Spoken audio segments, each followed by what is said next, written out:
I think I've read every single book on this guy. A lot of my graduate program was on leadership and effective leadership and his charisma and his tenacity.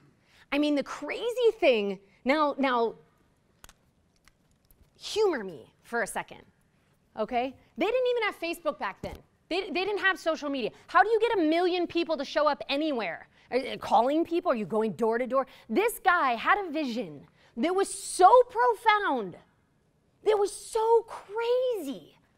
I mean, you have a country who's never existed outside of the paradigm of the fact that we treat a certain group of people based on their skin color as less than. They've never experienced anything other than that. And he comes in and is like, yo, okay, I know how things have been, and it's all you've ever known in your entire life, but I actually, this is crazy, I actually think that we all matter.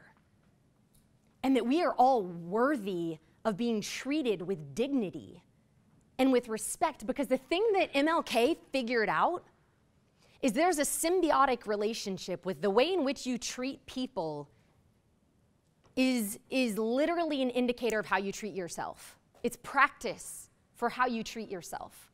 So I do a lot of work with bullies, right? I just did this amazing documentary on bullies. And the interesting thing about bullies is that they're meaner to themselves than they've ever been capable of being mean to someone else, right? So it's that symbiotic relationship. It's that thing that MLK realized was you want to see the true content of a man's character, then see the way in which he treats people, because that is a direct correlation to the respect that he has for himself, because you are unable to respect someone if you don't respect yourself.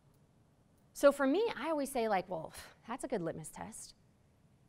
You want to see a man with confidence and see the way in which he treats the women in his life. It's easy.